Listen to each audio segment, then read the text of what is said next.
आऊज़ु बिल्लाहि मिनश्शैतानिर्रजीम बिस्मिल्लाहिर्रहमानिर्रहीम। आज यहाँ पर अल्लाह ताला के जिस सफ़ाती इस्म की हमदो सना बयान करने की सादत हासिल करेंगे वो नाम है अल आदिल जल्ले शानहू। आदिल मुबालगे का सीगा है जो अदल से लिया गया है और अदल मस्दर है जिसके मानी नुक्स से पाक और मुतवाज़न राह हैं। आदिल अल्लाह ताला का सफ़ाती इस्म और आदिल अल्लाह ताला की अजीम तरीन सिफत है और हर शय के दरमियान बैलेंस कायम रखने की बुनियाद है।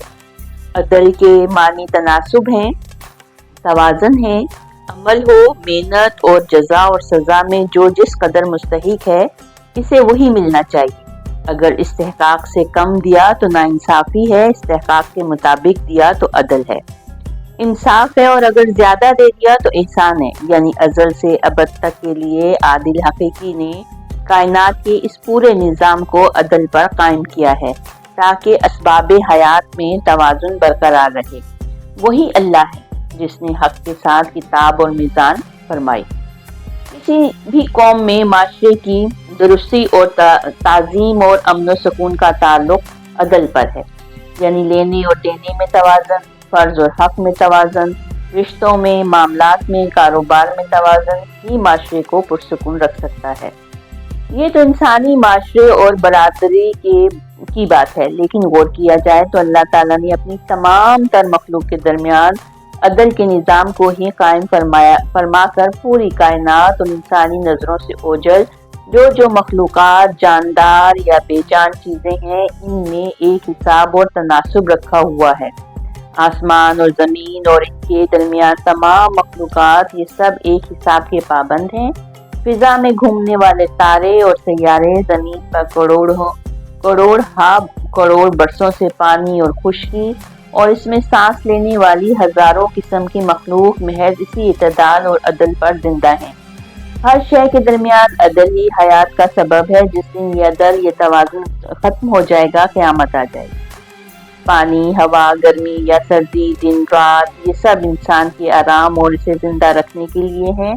लेकिन जब जहाँ इंसान खुद जिंदा रहना चाहता है मगर दूसरों पर जिंदगी तंग करता है तो इसकी बदअमाली और बेइतदाली अदल को कायम नहीं रहने देती और तवाज़ुन कायम नहीं रहता, और यही चीज़ इंसान की तबाही का बाइस बन जाती है। ये तालीम बराह रास्त नौ इंसानी के लिए है, क्योंकि इस कायनात में इंसान ही एक बाइख्तियार, ज़ी फहम और अमल की क़ुव्वत रखने वाली मखलूक है। लिहाजा ये अहकाम भी इसी को दिए गए हैं और इन्हें नज़रअंदाज कर देने की सज़ा भी बराह रास्त इसी को मिलती है। तमाम अक़वाम पर नज़र डालकर अंदाज़ा होता है कि कामयाबी और नाकामी का सबसे बड़ा सबब तवाज़ुन और अदल ही है। कहीं भी किसी चीज़ का तवाज़ुन बिगड़ जाना इसकी तबाही का सबब बन जाता है। जिन अक़वाम पर अज़ाब आया या इनके अमाल के तहत बारी ताला ने किसी शय को घटने या बढ़ने का हुक्म दे दिया और वही शय अदम तवाज़ुन के तहत अज़ाब की शक्ल बन गई। सबसे पहले ज़मीन पर कौम नूह की बदअमालियों के सबब पानी को हुक्म फरमाया गया कि वो हद इत्तेदाल से बढ़ जाए, तो वो तंदूर से उबलने लगा।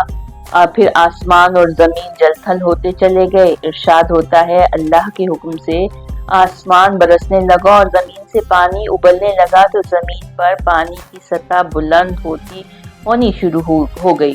फिर देखते ही देखते मकानात, दरख्त, इमारत, पहाड़ इसमें डूबते चले गए।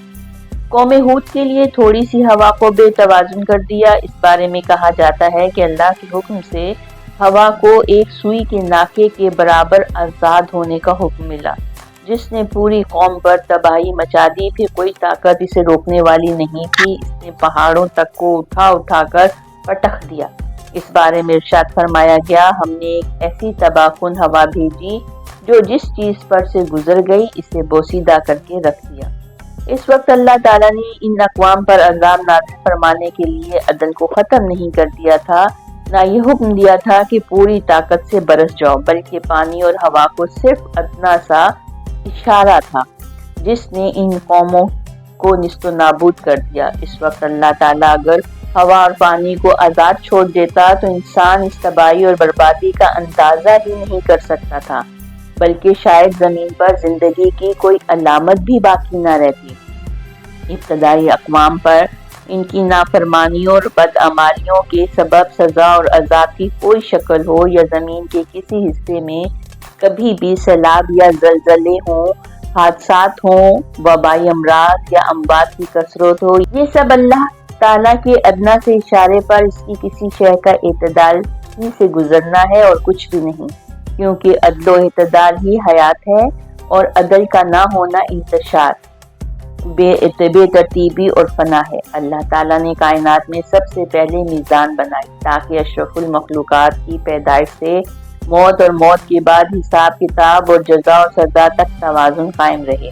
हर दौर और हर वक्त में मोतदिल ज़िंदगी गुजारे और अदल को कायम कर देने के लिए अपनी तमाम मखलूक में अफजल तरीन मखलूक को ही इसे कायम रखने का हुक्म दिया और फरमाया, इसने आसमान को बुलंद किया और मीज़ान कायम कर दी। इसका तकाजा ये है कि तुम मीज़ान में खलल न डालो और इंसाफ के साथ ठीक ठीक तोलो और तराजू में डंडी ना मारो, क्योंकि मालिक हकीकी ने इंसान को जिस दुनिया में भेजा इसका पूरा पूरा निज़ाम मीज़ान पर कायम है। लिहाजा बंदे का अव्वलीन फर्ज है कि इस मुतवाज़न कायनात में अदल कायम रखे और जहाँ जहाँ जिस मनसब पर जो जो इख्तियारात इसे दिए गए हैं, जिस दायरे में इसे अमल करने का मौके अता फरमाए गए हैं और जिन जिन से इसका राब्ता और साबका है, वहाँ अदल के साथ अमूर अंजाम दे, क्योंकि इस ज़मीन को खालिक़े कायनात ने अपनी तमाम मखलूक के लिए बनाया है, सबके लिए क़याम की जगह है, सबके लिए नज़ारे हैं। ये कायनात जो हर तरफ नेमतों से भरी हुई है, ये किसी एक के लिए नहीं है, ना किसी की मिरास है और इसके हुसूल के लिए बारी ताला ने सही और कोशिश के रास्ते वाज़े फरमा दिए हैं और जो जितनी मेहनत करेगा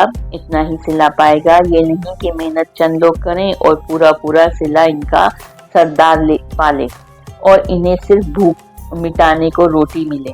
यही तवाज़ुन में बिगाड़ वाली बात है जिसे आदले हकीकी कभी भी बर्दाश्त नहीं करता। ऐसे ही एक मौका पर हुजूर सल्लल्लाहु अलैहि वसल्लम ने फरमाया, कोई इस वक्त तक मोमिन कहलाए जाने का मुस्तहिक नहीं है जब तक वो दूसरों के लिए वो ही पसंद ना करे जो अपने लिए चाहता है। इस नियत के बगैर कोई फर्द अपनी जिंदगी में अदल कायम नहीं कर सकता और अदल ही हर जगह एतदाल बरकरार रख सकता है। ज़मीन व आसमान के दरमियान हर शय अल्लाह ही की तरफ रुजू करती है और अल्लाह ही सबकी हाजतें पूरी करता है, लेकिन अदल कायम रखने की जिम्मेदारी इंसान पर है, क्योंकि जो अदल कायम करेगा उसी के साथ अदल किया जाएगा, इंसान फर्द वाहिद हो या पूरी कौम। अदल व इंसाफ का ताल्लुक इसकी ज़ात से जोड़ दिया गया है। इस बारे में खुल्लम खुल्ला हुजूर अकरम सल्लल्लाहु अलैहि वसल्लम को हुक्म देते हुए फरमाया गया, इनसे कह दीजिए कि अल्लाह ने जो किताब नाजिल फरमाई मैं इस पर ईमान लाया। मुझे हुक्म दिया गया है कि मैं तुम्हारे दरमियान इंसाफ करूं और अल्लाह ही हमारा रब भी है और तुम्हारा रब भी। हमारे अमाल हमारे लिए और तुम्हारे अमाल तुम्हारे लिए, हमारे और तुम्हारे दरमियान कोई झगड़ा नहीं। अल्लाह एक दिन हम सबको जमा करेगा, इसी की तरफ हम सबको लौट कर जाना है। ये अदल जिसका हुक्म अल्लाह ताला ने हुजूर अकरम सल्लल्लाहु अलैहि वसल्लम को दिया है, इसकी हकीकत हिजरत के बाद मदीना मनवरा में नजर आती है, जहाँ यहूदी अगर बेकसूर है तो मुसलमानों के मुकाबले में अल्लाह के नबी इसके हक में फैसला फरमाते हैं। किसी कौम की या फर्द की दुश्मनी आप सल्लल्लाहु अलैहि वसल्लम के अदल पर गालिब न आ सकी। मोमिनीन के दो ग्रोहों में झड़प और इनमें अदल के साथ इंसाफ, मैदान जंग हो या फतह की सूरत, जहाद के लिए रवानगी हुई हो या माल गनीमत की तकसीम, आप सल्लल्लाहु अलैहि वसल्लम अदल फरमाते। न सिर्फ अमल बल्कि गुफ्तगू और सुकूत में भी यही बात मद्देनजर रखी। फतह जिससे होती सजा इसी को फरमाने इलाही के मुताबिक दी जाती। कभी ये नहीं हुआ कि आप सल्लल्लाहु अलैहि वसल्लम पर इनके अपने जज्बात गालिब आ गए हों। अगर दो ग्रोहों या दो जमातें जब रसूलुल्लाह सल्लल्लाहु अलैहि वसल्लम के सामने होती तो आपका झुकाव कभी किसी एक की जानिब ना होता, ना किसी गैर पर अपने को तरजीह फरमाते। आप अल्लाह के हुक्म के मुताबिक अदल एहसान और सिला रहमी का हुक्म देते اور اسی پر عمل کرنے کی ہدایت فرماتے۔ عدل کے بنا کائنات میں کوئی خیر کا کام انجام نہیں پا سکتا۔ ارشاد ربانی ہے، اللہ عدل و احسان اور صلح رحمی کا حکم دیتا ہے اور بدی، فحشی اور سرکشی سے روکتا ہے۔ اس آیت مبارکہ میں اللہ تعالیٰ جن باتوں کا حکم فرماتا ہے یعنی عدل، احسان اور صلہ رحمی، صرف یہی تین اعمال ان برائیوں سے روک سکتے ہیں جنہیں اس آیت میں فرمایا گیا ہے۔ یعنی احسان اور صلہ رحمی کی بنیاد عدل ہے، اور جس معاشرے میں احسان اور صلہ رحمی کے جذبات موجود ہوں گے، اس معاشرے میں برائی، فحشی اور سرکشی اور نافرمانی باقی نہیں رہ سکتی۔ اسی طرح ایک بھلائی کئی برائیوں کو دھکیل دیتی ہے، اور عدل تو ہر اچھے عمل کی بنیاد ہے۔ اسی لیے یہ باری تعالیٰ کی سب سے عظیم صفت ہے جس پر تمام کائنات کی بنیاد ہے۔ اللہ نے اسی کی بنیاد پر ہر شے میں توازن قائم کیا ہے۔ یہ زندگی کی بات تھی، لیکن العدل جل جلالہ کی جانب سے عدل کا مکمل مظاہرہ یوم حساب میں ہوگا، جب ہر متنفس کو اس کے کیے کا پورا بدلہ ملے گا۔ ہر کوئی اپنا کیا ہوا ذرہ برابر خیر اور ذرہ برابر شر دیکھ لے گا۔ ارشاد ربانی ہے، یہ ضرور ہوگا کہ ہم ان لوگوں سے باز پرس کریں گے جس کی طرف ہم نے پیغمبر بھیجے۔ ہم پیغمبروں سے بھی سوال کریں گے کہ انہیں تمہاری طرف سے کیا جواب ملا، اور ہم پورے علم کے ساتھ ساری سرگزشت ان کے سامنے کر دیں گے۔ آخر ہم کہیں غالب تو نہیں تھے، اور وزن میزان اس روز عین حق پر ہوگا۔ جن کے پلڑے بھاری ہوں گے وہی فلاح پائیں گے، اور جن کے پلڑے ہلکے ہوں گے وہ خود کو خسارے میں مبتلا کرنے والے ہوں گے، کیونکہ وہ ہماری آیات کے ساتھ ظلم کرتے تھے۔ وآخر دعوانا ان الحمد للہ رب العالمین۔ صدق اللہ العظیم۔